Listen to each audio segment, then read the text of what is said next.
1,381 days ago, we started our journey at Boone High School. Since then, our class has accomplished a lot. We took 23 different AP classes. We participated in 20 different sports on campus. We spent 3 years with the Barrel. We've put on 9 productions for 9,700 audience members. We donated 340 pints of blood in this year alone. We have watched Netflix for about 1,370,200 hours. We attended 4,233 club meetings. We've raised over $45,000 through fundraising. These are all tangible, measurable accomplishments, but what they do not reveal are the countless hours we have spent working hard to achieve them. These statistics pale in comparison to what we have truly learned. We aren't talking about how to find a derivative or analyzing novel symbolism. We're talking about what drives us to succeed, Make an impact. And change the world. We came up with 6 qualities to push us to be our best. 6 pieces of advice to always remember. Because even though we're about to get our diplomas, there are some lessons we had to learn ourselves. Passion makes me pursue people. Challenge myself. Angry. It makes me consider what's really important. It gives me the fuel to push myself beyond my boundaries. I just hate losing.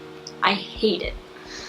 What is going to be important to you after this day is over? After we get our diplomas and walk out of here? No matter what the world tells us, the people around you today and tomorrow are going to drive you towards your passion.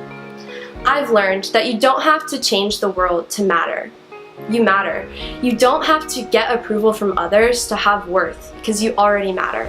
And you don't have to be successful to justify your existence, because you matter. There will always be something else that demands our attention. But stop and love, because relationships matter, and people matter, and you matter. Everyone has goals, but few achieve them. Those that do are willing to put in the untold hours of work that precedes success. When I was training for my marathon, the long runs and workouts were bearable and even enjoyable because I knew that I was preparing to the best of my ability. In the last few miles of the actual race, my passion motivated me to continue operating at a level far outside my comfort zone because I had a desire to both finish and succeed. When you're passionate about something, you will amaze yourself with the results. Being a passionate person means that I'm emotionally connected to my goals. After school or practice, I'm always thinking how I can improve the next day. Like in practice, I was always asking coach, what can I do better? What am I doing wrong? Why can't I do this? And it was that sort of passion about winning and improving that allowed me to be successful. I was willing to make sacrifices towards an end because I was emotionally connected to the outcome. I learned to avoid apathy. It really mattered to me that I reached my potential and performed to the best of my ability. Competition has motivated us since we've been young. It began with youth sports and competing with siblings. For me, it began at 5 years old when I started gymnastics and my competitive spirit began to develop. Those who compete to win, and winning is a goal that everyone tries to achieve. In school, the competition isn't measured by a time in a race or points scored in a game, but by the grades you earn. But now, with the end of high school, we are all competing for the college we want, the career we want, and the scholarships we want. And that can be a powerful driving force. But the unique factor about being a competition-driven student is that we can all excel in the competition. Those who want to succeed thrive under competitive pressures. Seeing others in your peripherals trying to catch up forces you to avoid complacency and keeps you on your toes.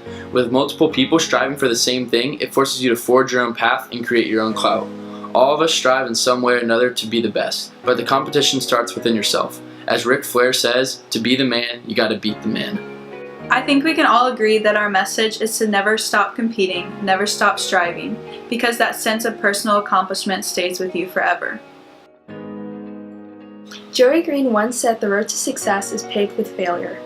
Throughout our lives, we have had moments where we were scared of failure, especially during high school, whether it was tests, Competitions. Or trying something new. We have come face to face with failure. We have in some way overcome all these experiences which have made us stronger. For the longest time, I was afraid to use my voice. I've always been reserved and held myself back in fear of saying the wrong thing. I don't remember exactly when it happened, but one day I decided I wouldn't let my shyness take away great opportunities, and since then I have spoken in front of hundreds of people at summer programs and just recently co-hosted a webinar. Now I have a newfound confidence, and I'm not afraid to face failure head-on. Instead of becoming discouraged by failure, we should use it to fuel our drive and prove that we can accomplish anything. High school is a time where fears and failures make up a major part of our lives. but they are what push us to do our best. My fear of losing my chance to become valedictorian is what pushed me to work even harder in some challenging classes like AP Biology, where I nearly failed at my goal. As we move on to the next chapter of our lives, fears and failures will continue to be prevalent, but all of us must make sure that our fears, regardless of what they are, do not become a reality. We've all been through a difficult time where we let failure get the best of us, like the math test we failed or the AP exam we didn't pass, except for Justin Worst.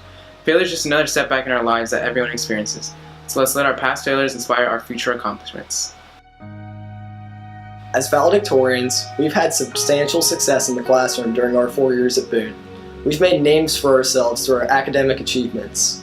To some, standing out in high school has been a goal, but to many of us, it is just one outcome of our drive to do well. Naturally, it's a nice feeling to know that people admire your abilities, but keep in mind that performance does not depend on the opinions of others. Motivation should come from within. It's also important to stay modest and grounded in life. Success tends to lead to recognition. People begin linking successful individuals with other attributes like intelligence.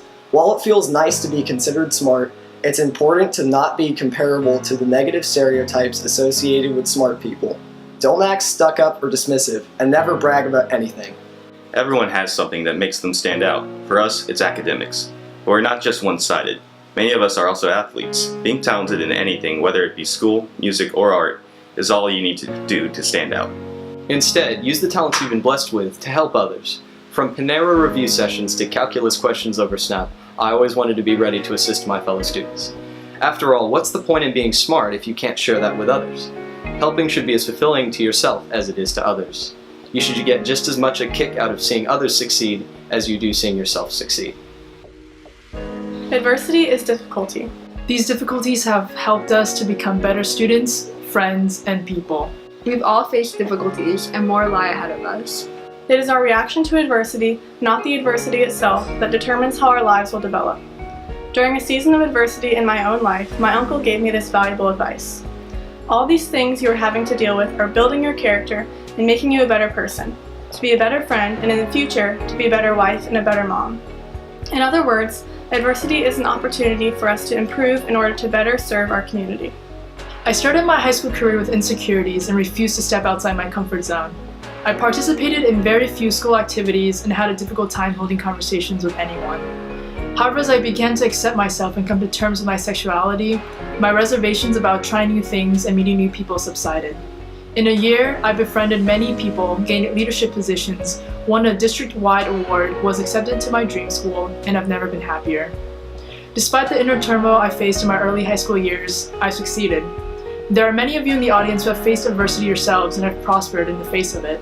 I started senior year out in a wheelchair, and here I am now. I faced the adversity of having Guillain-Barré syndrome, meaning my immune system attacked my nerves and paralyzed me days before we started school in August. I was told it could take months to years to regain my previous mobility.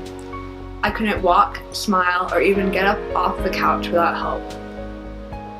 I wanted to do everything I could to overcome this challenge. 1 month later, I returned to school without a wheelchair and started building back strength. Facing adversity has taught me the power of positivity and to never take anything for granted in life. Difficult times allow us to grow as humans and drive us to achieve bigger and better things. Sitting here today in our cap and gowns, it is clear that we all possess a certain degree of determination. So how did we get here?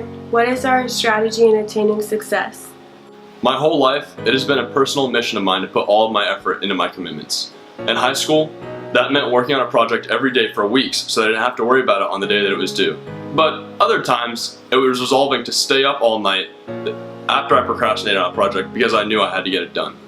My dad taught me that work ethic is the difference between success and failure. That whatever I do with eagerness, integrity, and a firm mindset. And when it's all said and done, I give it 10 more minutes. Because 600 extra seconds of work or studying might just be the difference between good and great. I look to my favorite childhood Disney character for some insight on this. Tarzan said, "It is you who will climb the mountain, it is you who will reach the peak." I have always found joy in the hard work and the process. There is nothing sweeter than looking back and knowing you did it. I firmly believe that those of us who are determined, who put in the work, will reach our highest of heights. The willingness to sacrifice your time and the resolve to follow through on commitments has helped us be successful in high school, and it can help us all to be successful after we leave Boone. Overall, we've been motivated by so many different things. Passion, Competition. Failure. Standing out. Adversity. And determination. Our motivations have brought us this far, and we're not stopping now. we are moving on to be Doctors. engineers, Artists. Scientists. Teachers. Just imagine how many countless lives we have changed and will change for the better. It's finally our turn to change the world, and nothing can stop us if we simply keep what we have learned in our hearts and minds. Stay brave, class of 2018.